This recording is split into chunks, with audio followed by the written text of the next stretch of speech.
Next theorem 5.26. Let A and B be subsets of R and let F is a function from A to R and G is a function from B to R. Students first of all हमने दो subset define किए हैं ए और B जो कि subsets हैं are के and F जो हमारे पास है स्टूडेंट्स ये फंक्शन है फ्रॉम ए टू आर और जी क्या है ये बी टू आर है such that F of A is a subset of B यानी जो स्टूडेंट्स एफ ऑफ ए है स्टूडेंट्स ये कम्प्लीटली बी के अंदर लाई कर रहा है जो बी हमने सबसेट लिया है स्टूडेंट्स एफ ऑफ ए ये अंदर इसके कम्प्लीटली लाई कर रहा है if F is continuous at a point C belongs to A अगर फंक्शन एफ इस सी पर कॉन्टिन्यूस है and G is continuous at B B is equal to F of C जो कि सबसेट है बी का देन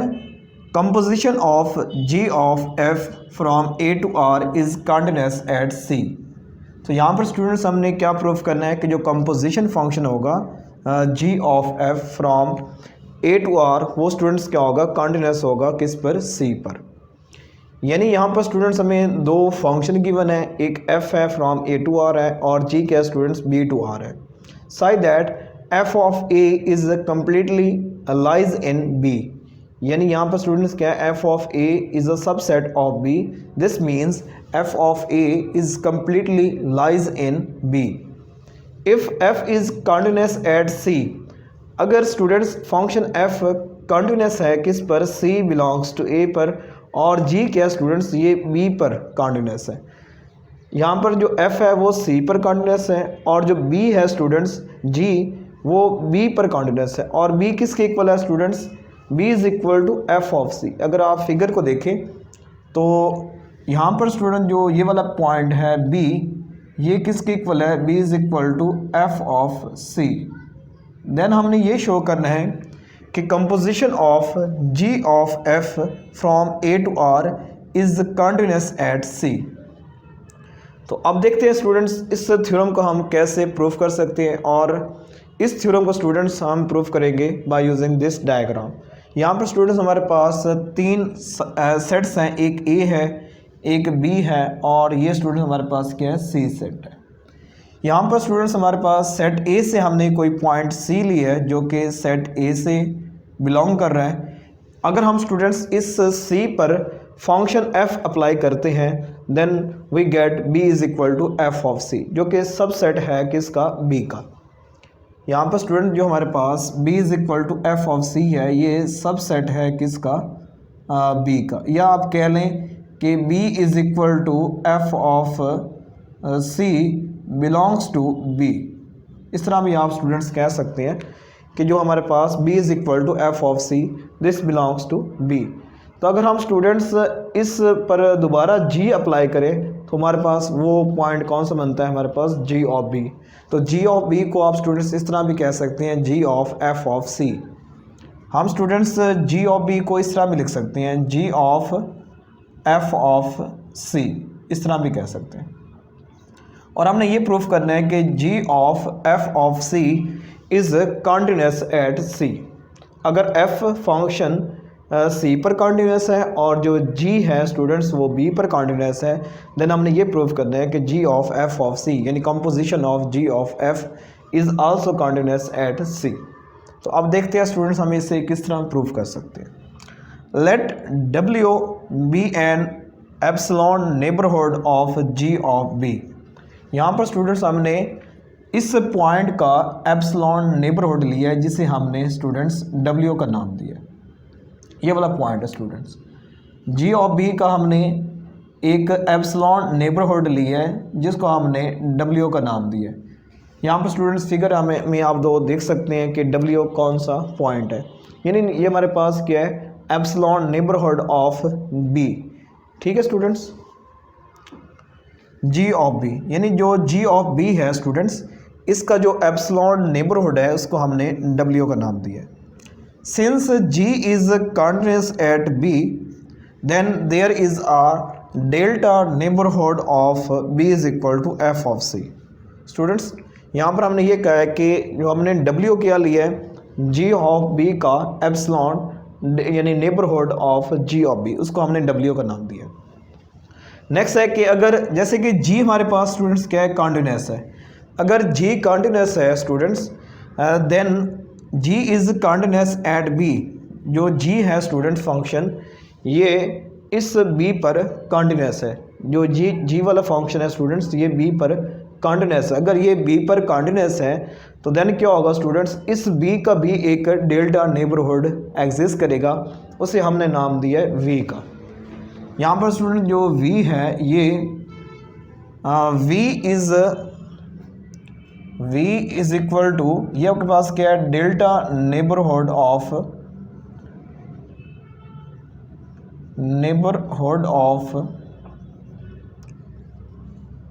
B स्टूडेंट्स। यहाँ पर जो V है स्टूडेंट्स वो क्या है, इस B का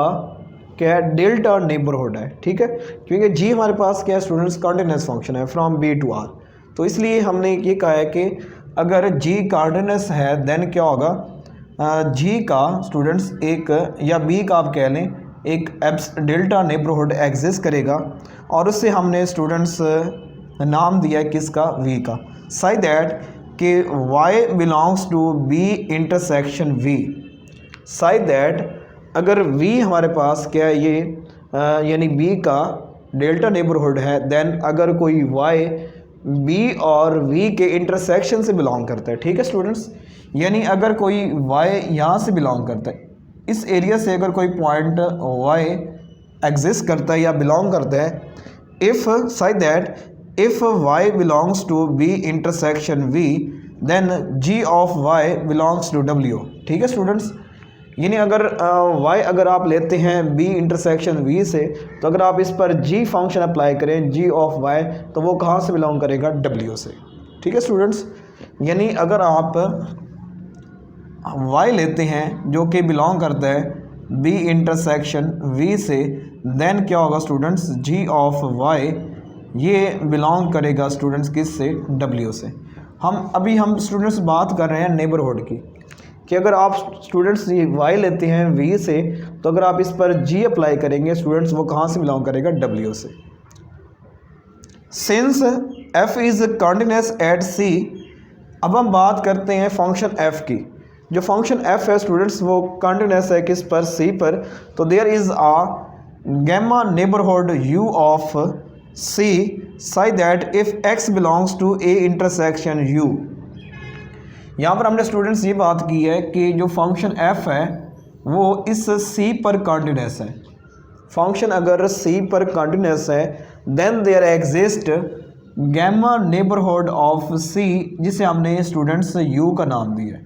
U स्टूडेंट्स ये क्या है, जो सारा एरिया ये आपके पास क्या है गैमा नेबरहुड ऑफ C है स्टूडेंट्स, क्या होगा कि गैमा नेबरहुड ऑफ C, जिसे हमने स्टूडेंट्स U का नाम दिया है, आप इस एरिया को समझ लें U,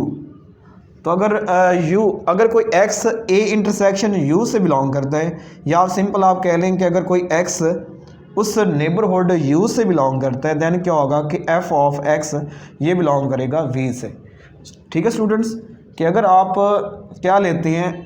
x लेते हैं किस से U से, अब U यहाँ पर स्टूडेंट्स क्या है ये गैमा नेबरहुड ऑफ C है, अगर x इस नेबरहुड से बिलोंग करता है तो अगर इस पर फंक्शन f अप्लाई करें तो ये f ऑफ x बनेगा, और ये कहाँ से बिलोंग करेगा स्टूडेंट्स V से, इस नेबरहुड से बिलोंग करेगा, ठीक है, यानी जब आप उस किसी भी x पॉइंट पर फंक्शन अप्लाई करेंगे स्टूडेंट्स वो किस नेबरहुड से बिलोंग करेगा, V से बिलोंग करेगा। Since f of A is a subset of B, यहाँ पर स्टूडेंट्स क्या है कि f of A is a subset of B, यहाँ पर स्टूडेंट्स हमने क्या लिया है कि x लिया है A इंटरसेक्शन U से, तो हमारे पास स्टूडेंट्स f ऑफ x की वैल्यू कहाँ से बिलोंग कर रही है V से, तो जैसे कि हमें पता है कि students f of A is a subset of B, यानी अगर आप स्टूडेंट्स A से कोई भी पॉइंट लें, अगर उस पर फंक्शन अप्लाई करें तो ऑलवेज स्टूडेंट्स वो कहाँ लाई करेगा, B में लाई करेगा। यहाँ पर हमने ये बात की है कि f of A is a subset of B, it follows that if x belongs to A intersection U, then f of x belongs to B intersection V. हमने ये बात किया कि अगर कोई एक्स ए इंटरसेक्शन यू से belong करे then f of x क्या होगा स्टूडेंट्स, वो बी इंटरसेक्शन यू से बिलोंग करेगा। यहाँ तक आई थिंक आपको क्लियर हो गया होगा कि अगर हम एक्स लेते हैं ए इंटरसेक्शन यू से, ठीक है, क्योंकि हमारे पास स्टूडेंट्स क्या है कि F of A is completely lies in B. तो अगर हम स्टूडेंट्स ए इंटरसेक्शन यू से कोई भी पॉइंट एक्स लेंगे स्टूडेंट्स, वो कहाँ लाई करेगा, बी इंटरसेक्शन वी में, ठीक है, वहाँ से बिलोंग करेगा। So that G of F of x is equal to G of F of C belongs to W. यहाँ तक क्लियर स्टूडेंट्स कि अगर हम स्टूडेंट्स उसी पॉइंट पर यानी एफ ऑफ एक्स पर जी अप्लाई कर दें स्टूडेंट्स, यहाँ पर क्या है कि अगर हमारे पास हमने देखा कि अगर कोई एक्स बिलोंग करता है ए इंटरसेक्शन यू से देन क्या होता है कि एफ ऑफ एक्स ये बिलोंग करता है स्टूडेंट्स बी इंटरसेक्शन वी से। अगर मैं इस पर जी फंक्शन अप्लाई करूँ जी ऑफ एफ ऑफ सी या G of F of x, ये स्टूडेंट्स कहाँ से बिलोंग करेगा, ये हमारे पास बिलोंग करेगा डब्ल्यू से। यहाँ तक क्लियर स्टूडेंट्स। यानी अगर आप किसी भी पॉइंट यानी f of x B intersection V, यहाँ पर बी इंटरसेक्शन वी का मतलब स्टूडेंट्स आप समझें वी ही है हमारे पास कि एफ ऑफ एक्स स्टूडेंट्स कहाँ से बिलोंग कर रहे हैं, वी से ही बिलोंग कर रहे हैं। तो अगर आप इसके किसी भी एलिमेंट पर जी फंक्शन अप्लाई करें तो वो स्टूडेंट्स कहाँ से बिलोंग करेगा, डब्ल्यू से बिलोंग करेगा। ये आपको पहले भी ऑलरेडी बता चुका हूँ कि अगर आप स्टूडेंट्स वाई लेते हैं वी से तो देन अगर आप इस पर जी फंक्शन अप्लाई करते हैं तो वो कहाँ से बिलोंग करता है, डब्ल्यू से। तो अगर हम स्टूडेंट्स यहाँ से कोई एक्स लेते हैं जो एफ ऑफ एक्स है स्टूडेंट्स कि एफ ऑफ एक्स अगर हम यहाँ से वी से लेते हैं तो अगर आप इस पर जी फंक्शन अप्लाई करेंगे तो जी ऑफ एफ ऑफ एक्स कहाँ से बिलोंग करेगा, डब्ल्यू से बिलोंग करेगा। तो यही बात लिखी हुई है कि G of F of x belongs to W. But since W is an arbitrary epsilon neighbourhood of G of B so G of F of X is continuous at C. यहाँ पर हमने ये बात की कि जो W है हमारे पास स्टूडेंट्स ये कोई आर्बिट्रेरी हमारे पास क्या है, epsilon neighbourhood of G of B है। तो ये हमारे पास कोई आर्बिट्रेरी हमारे पास नेबरहुड है। सो हम ये कह सकते हैं कि G of F of X या जी ऑफ एफ ऑफ या composition of G and F is always continuous at C. तो ये क्या होगा, हर बार इस सी पर कंटिन्यूअस होगा। यानी पहले आप students G of F of x को कैलकुलेट करने के लिए आप पहले एफ ऑफ एक्स की वैल्यू कैलकुलेट करेंगे और उस पर जब आप जी फंक्शन अप्लाई करेंगे तो हमारे पास स्टूडेंट्स कहाँ पर आंसर आएगा, डब्ल्यू में। यानी हमारे पास इस तरह स्टूडेंट्स हमने इस थ्योरम को प्रूफ किया। आई होप आप ये समझ गए होंगे। हमने ये शो करना था कि G of F of C is always continuous at C. ठीक है स्टूडेंट्स, तो नेक्स्ट देखते हैं theorem 5.27। Let A B subset है आर का and let F is a function from A to R B continuous on A. यहाँ पर students जो फंक्शन एफ है फ्रॉम ए टू आर ये सेट ए पर कंटिन्यूअस है। And let G is a function from B to are, और G हमने students कौन सा फंक्शन लिया है, from B to R is continuous on B, और जो जी है वो बी पर कंटिन्यूअस है, एफ ए पर कंटिन्यूअस है, और जिनका कंपोजिशन होगा such that F of A is a subset of B. वही अप्लाई कंडीशन हम कर रहे हैं कि F of A is always a subset of B. Then क्या होगा कि composition of G of F from A to R is continuous on A. ठीक है स्टूडेंट्स, जैसे कि हमने यहाँ पर ये प्रूव किया था कि कंपोजिशन ऑफ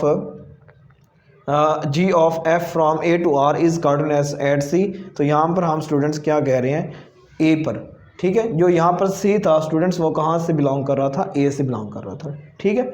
जो सी कहाँ से बिलोंग कर रहा था, ए से। अगर फंक्शन जो कंपोजिशन ऑफ फंक्शन किसी एक पॉइंट पर कंटिन्यूअस है तो वो उस सारी डोमेन यानी समझ लें आप ए, तो उस पर भी वो क्या होगा, कंटिन्यूअस होगा। सिमिलरली आप स्टूडेंट्स इस मेथड से आप इस थ्योरम को भी प्रूव कर सकते हैं। तो नेक्स्ट लेक्चर में मज़ीद एग्जांपल्स को डिस्कस करेंगे। Thanks for watching this lecture.